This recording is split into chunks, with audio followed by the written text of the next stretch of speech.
Panas cuaca hari ni.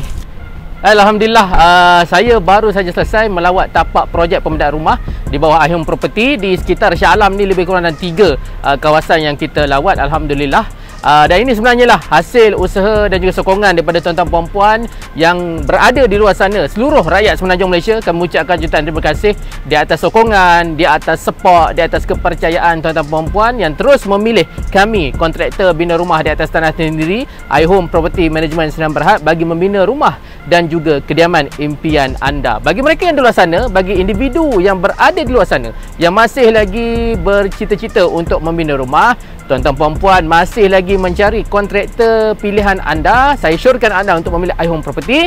Sekarang saya berada di belakang Wisma yang besar ini, yang gah ini, bertempat di Seksyen 15 Shah Alam.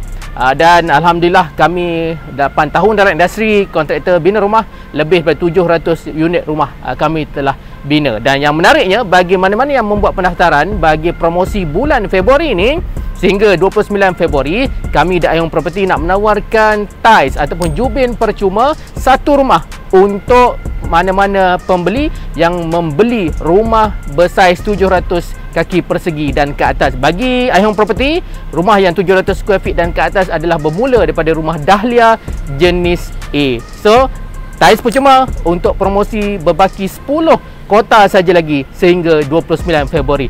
Bagi yang berminat, terus grab peluang ni cepat-cepat. Komen nombor telefon anda di bawah. Bersama kami, iHome Property Management Sdn Bhd, pakar bina rumah atas tanah sendiri di Malaysia.